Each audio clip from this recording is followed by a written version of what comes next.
Hello students, welcome to the dimension series. इस series में हम नीट के कंप्लीट सिलेबस में जितनी भी क्वांटिटीज मेंशन है सबकी डायमेंशंस लिखना सीखेंगे। और इस वीडियो में हम कवर करने वाले हैं mechanical properties of solid chapter. तो चलिए स्टार्ट करते हैं। पहली क्वांटिटी है डिफॉर्मिंग फोर्स या रीस्टोरिंग फोर्स। तो deforming force is the external force जो हम लगाते हैं किसी ऑब्जेक्ट पर उसकी शेप या साइज में चेंज करने के लिए। एंड रीस्टोरिंग फोर्स जो ऑब्जेक्ट लगाता है खुद अपनी शेप या अपने साइज को रीगेन करने के लिए। तो डिफॉर्मिंग फोर्स हो या रिस्टोरिंग फोर्स हो, दोनों अ टाइप ऑफ फोर्स ही हैं। तो इनकी डायमेंशंस फोर्स के बराबर ही आएंगी। दैट इज फोर्स का बेसिक फॉर्मूला होता है मास इनटू एक्सेलरेशन, और डायमेंशन इसकी हो जाएगी m l t minus 2। m for mass and length divide by time square is acceleration. Next quantity is stress. Stress का फॉर्मूला होता है फोर्स डिवाइड बाय एरिया। तो इसकी डायमेंशन हो जाएगी force that is M L T minus 2 and divided by area that is L square. Dimension आएगी M L minus 1 T minus 2। And force by area is also pressure. तो stress और pressure की dimension same होती है। और stress जो है वो तीन तरह का होता है। First is longitudinal stress,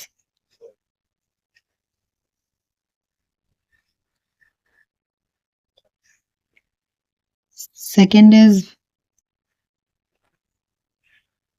volumetric, and third one is tangential stress.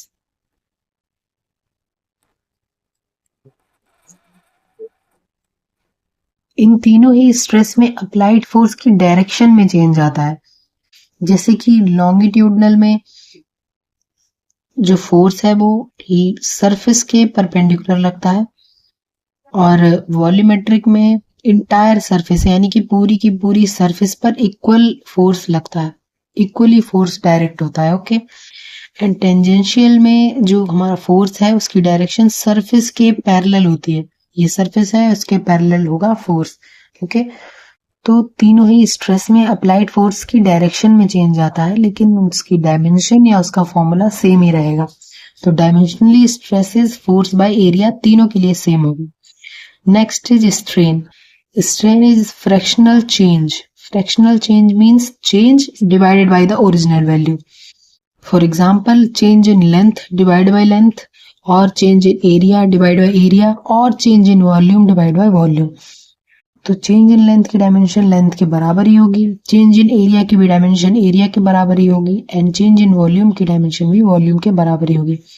Like change means final value minus initial value, and divided by initial value हो गया, और length minus length is length and divided by length. तो strain is dimensionless क्योंकि same quantities का ratio हो जाएगा। तो strain की डायमेंशन हो जाएगी m0 l0 t0। Again stress की जैसे ही स्ट्रेन भी तीन तरह का होता है, longitudinal strain, volumetric strain and tangential और शियर स्ट्रेन भी इसको कहते हैं। तो लॉन्गिट्यूडनल स्ट्रेन में लेंथ में चेंज आता है, फोर्स से खींच के इसकी लेंथ अगर बड़ी हो जाती है। तो वॉल्यूमेट्रिक स्ट्रेन में अगर ये वॉल्यूम कम हो जाती है ड्यू टू अप्लाइड फोर्स, ये कंप्रेस कर जाता है, तो that is change in volume. And shear strain या टेंजेंशियल स्ट्रेन में टिल्ट प्रोड्यूस होता है।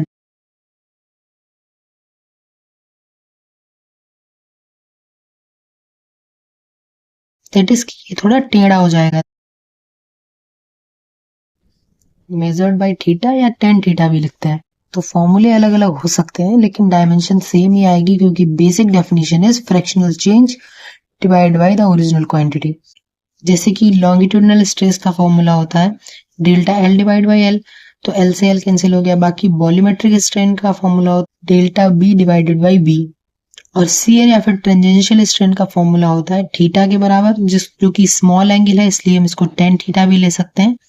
एंड टेन थीटा इस थीटा के लिए अगर हम लिखेंगे तो perpendicular, that is the deformation produced, and divided by the length. तो शेयर स्ट्रेन का जो फॉर्मूला होता है that is theta is equals to x by H भी लिखते हैं, where x is also a length and h is also a length. तो length divided by length is dimensionless. तो पर्टिकुलर टाइप ऑफ स्ट्रेन या stress formula बदल सकता है लेकिन डायमेंशन सेम ही रहेगी। Next quantity is modulus of elasticity, ये हुक्स लॉ से आता है। That is the stress will be directly proportional to the strain produced. और इसको इक्वल करने के लिए यहाँ पर एक मॉडुलस आता है, इसको ही कहते हैं मॉडुलस ऑफ इलास्टिसिटी। तो for different type of stress and strain this constant varies, यानी कि लॉन्गिट्यूडनल स्ट्रेन के लिए यंग्स मॉडुलस यूज होता है, वॉल्यूमेट्रिक स्ट्रेन के लिए बल्क मॉडुलस यूज होता है, एंड टेंजेंशियल स्ट्रेन के लिए मॉडुलस ऑफ रिजिडिटी यूज होता है। तो अगेन फॉर्मूला इनका अलग अलग हो सकता है। सो बाय डेफिनेशन ये कांस्टेंट जो है stress is equals to that constant into strain होगा, एंड दैट कांस्टेंट उसकी dimension stress divided by strain के बराबर होगी। ओके और स्ट्रेस की डायमेंशन हमें पता है प्रेशर के बराबर हो, जो कि हमने अभी निकाली है, that is m l-1 t-2, and strain is dimensionless, हम देख चुके हैं। तो k की भी जो डायमेंशन है वो स्ट्रेस के बराबर ही आ जाएगी, यानी कि मॉडुलस ऑफ इलास्टिसिटी चाहे वो यंग्स मॉडुलस हो, बल्क मॉडुलस हो या मॉडुलस ऑफ रिजिडिटी, उसकी डायमेंशन स्ट्रेस या प्रेशर के बराबर ही होगी। Next quantity is compressibility. Compressibility is denoted by C, and that is 1 upon beta, and beta is bulk modulus. तो compressibility is 1 upon beta, और beta की डायमेंशन हमें यहाँ से पता है प्रेशर के बराबर आएगी या स्ट्रेस के बराबर आएगी। तो compressibility की डायमेंशन यहाँ से 1 upon प्रेशर या 1 upon स्ट्रेस के बराबर होगी, that is m l-1 t-2, m l-1 t-2। अब ये ऊपर जाएगा तो इन सब की पावर के साइन बदल जाएंगे, m-1 l-1 हो जाएगा एंड t²। कंप्रेसिबिलिटी की डायमेंशन जो है वो 1 अपॉन मॉडुलस ऑफ इलास्टिसिटी आती है। Next quantity is potential energy stored. Elastic force is a conservative force, तो उससे पोटेंशियल एनर्जी भी स्टोर होती है, एंड उसका फॉर्मूला होता है half into load into elongation, that is force into x भी लिख सकते हैं हम। तो अगर इसके फॉर्मूले से जाएंगे तो फोर्स इंटू लेंथ से डायमेंशन आएगी, या फिर directly potential energy is a type of energy, तो उससे भी हम लिख सकते हैं कि इसकी डायमेंशन वर्क के बराबर होगी, और वर्क की डायमेंशन एफ इंटू एक्स के बराबर ही होगी। तो किसी से भी लिख लीजिए, डायमेंशन एनर्जी की बराबर ही आएगी, that is ml² t-2। Next quantity is Poisson's ratio, जिसको कि सिग्मा से डिनोट करते हैं। फॉर्मूला होता है लेटरल स्ट्रेन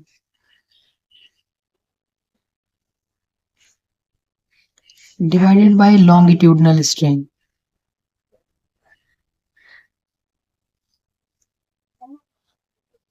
तो अगर हम इसको नाम से ही सॉल्व कर लेते हैं कि strain is dimensionless and divided by again strain, वो भी डायमेंशनलेस है, तो dimensionless divided by dimensionless, dimensionless ही आएगा। तो that is m0 l0 t0। ठीक है, क्योंकि लेटरल स्ट्रेन में भी कोई डायमेंशन नहीं होगी क्योंकि स्ट्रेन डायमेंशनलेस है, और लॉन्गिट्यूडनल स्ट्रेन में भी कोई डायमेंशन नहीं होगी क्योंकि वो भी डायमेंशनलेस हो गया। बाकी इसका फॉर्मूला जो ज्यादातर बच्चे पढ़ते हैं, that is delta r divided by r and divided by delta l divided by l, where r is the radius and l is the length। तो चेंज इन रेडियस की डायमेंशन रेडियस के बराबर ही होगी, जो इससे कैंसिल आउट हो जाएगी, and change in length की डायमेंशन लेंथ के बराबर होगी, जो इससे कैंसिल आउट हो जाएगी। तो ओवरऑल इस पूरे टर्म में कोई भी डायमेंशन नहीं बचेगी, इसीलिए ये m0 l0 t0 इसकी डायमेंशन होगी।